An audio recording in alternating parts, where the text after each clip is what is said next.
Assalamualaikum warahmatullahi wabarakatuh. Selamat pagi, salam sejahtera bagi kita semuanya. Bapak, Ibu, dan saudara-saudara sekalian yang saya hormati,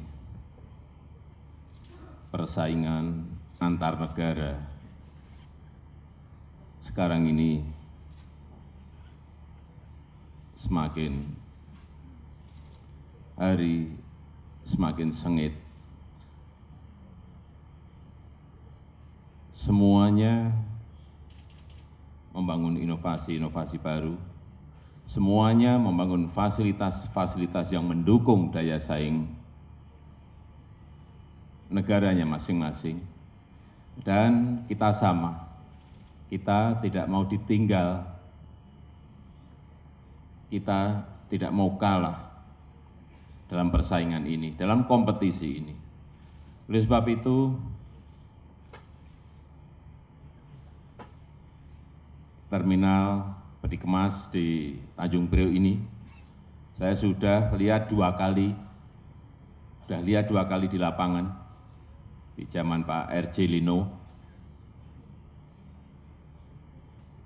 lihat di lapangan, dan saya sampaikan pada saat itu, secepatnya terminal ini harus diselesaikan. Jangan menunggu-nunggu lagi.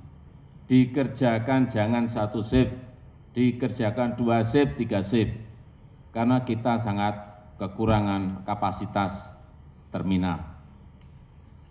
Secepat-cepatnya. Dan alhamdulillah saat ini, sekarang ini sudah selesai terminal peti kemas yang pertama. Tadi juga saya sampaikan ke Pak Dirut Pelindo II, yang kedua juga segera diselesaikan. Yang ketiga juga segera diselesaikan. Terminal produk yang keempat, yang kelima juga segera diselesaikan. Jangan menunggu-nunggu, jangan memperlambat. Kalau keuangan finansial dari Pelindo II tidak cukup, gandeng swasta, gandeng investor. Sekali lagi, jangan menunggu-nunggu. Persaingan kompetisi sudah di depan kita. Begitu kita terlambat, ditinggal kita.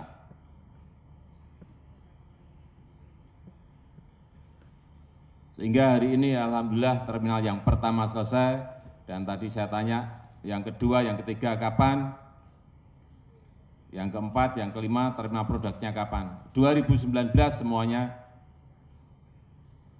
akan kita selesaikan, dan harus selesai pada tahun itu.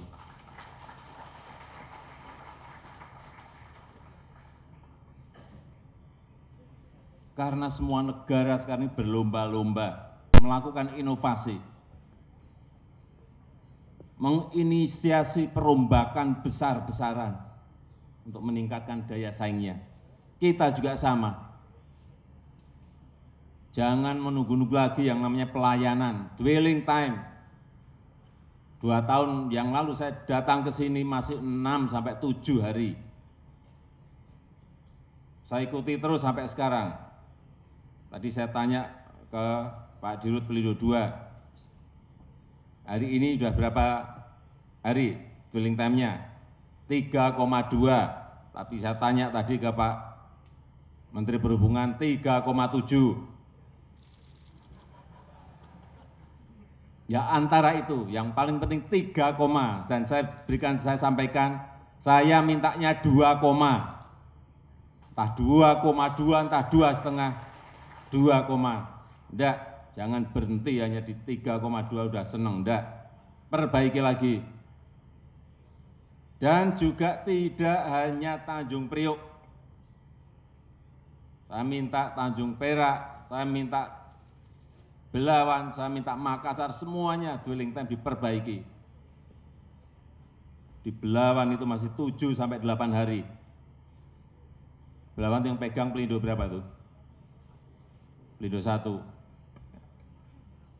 Jangan sampai masih 7 sampai 8 hari. Mau bersaing kayak apa kalau kita masih 7 sampai 8 hari? Bongkar muatnya, dwelling time-nya.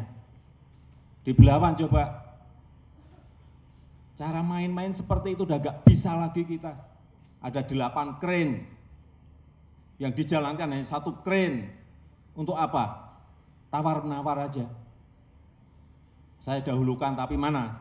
Terus terang mereka saya minta uangnya. Nggak bisa seperti ini.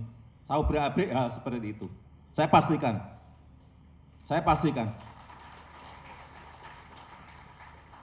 Saya akan perintah Kapolri untuk Belawan, untuk Tanjung Perak kalau masih seperti itu. Nggak bisa.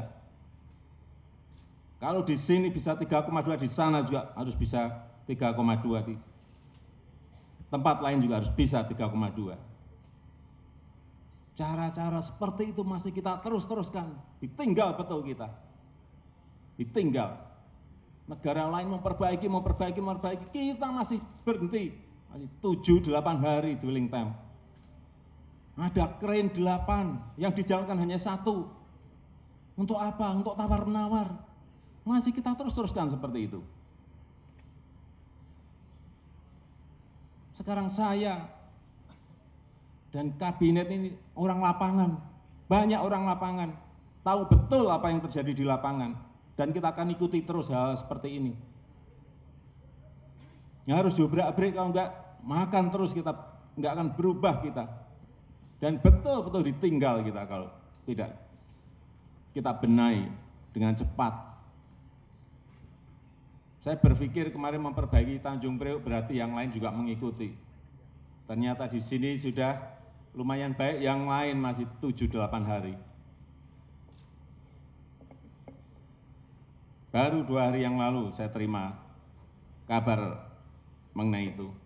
Enggak, buat saya enggak bisa diterus-teruskan seperti ini.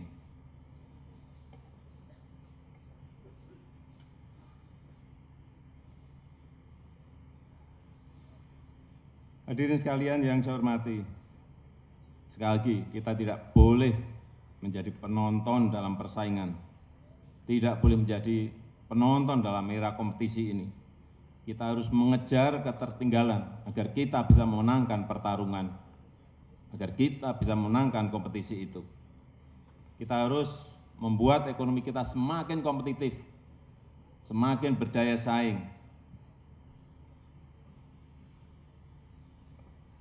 Yang pertama, saya sudah sampaikan kepada seluruh menteri bahwa kita harus fokus, kerjanya fokus pada core business yang ingin kita jalankan. Memperkuat sektor-sektor yang menjadi keunggulan kita. Tidak semuanya dikerjakan, malah luput semuanya. Keunggulan kita dibandingkan dengan negara-negara yang lain, itu yang mau kita kejar. Yang kedua, mempercepat pembangunan infrastruktur, termasuk pelabuhan seperti yang kita kerjakan sekarang ini. Bandara, jalan tol. Tujuannya adalah apa? Menurunkan biaya logistik, menurunkan biaya transportasi yang kalau dibandingkan dengan negara tetangga kita, kosnya masih 2-2,5 kali lipat negara kita. Biayanya mahal sekali. Entah karena banyaknya pungli, entah karena lamanya proses. Ini masih terjadi. Yang ketiga, akan kita teruskan deregulasi, debirokratisasi, menyederhanakan aturan, menyederhanakan regulasi. Prosedur yang berbelit-belit harus pangkas semuanya dalam rangka daya saing, dalam rangka competitiveness kita. Salah satunya tadi, dwelling time. Hadirin sekalian yang saya hormati, sekali lagi bahwa pembangunan pelabuhan yang modern tidak bisa ditunda-tunda lagi. Bukan hanya memperkuat konektivitas antar pulau, antar provinsi, antar daerah, tapi juga menopang arus perdagangan, menopang arus investasi yang datang ke negara kita. Saya kira itu yang bisa saya sampaikan pada kesempatan yang kayak ini. Terakhir, saya mengucapkan selamat atas selesainya pembangunan New Priok Container Terminal yang pertama ini, dan saya minta pengoperasiannya sekali lagi terintegrasi bebas pungli, dan mengurangi dwelling time di Pelabuhan Tanjung Priok. Terima kasih. Wassalamualaikum warahmatullahi wabarakatuh. Dimohon mendampingi Presiden Republik Indonesia untuk penekanan tombol sirine dan penandatanganan prasasti Menko Kemaritiman Bapak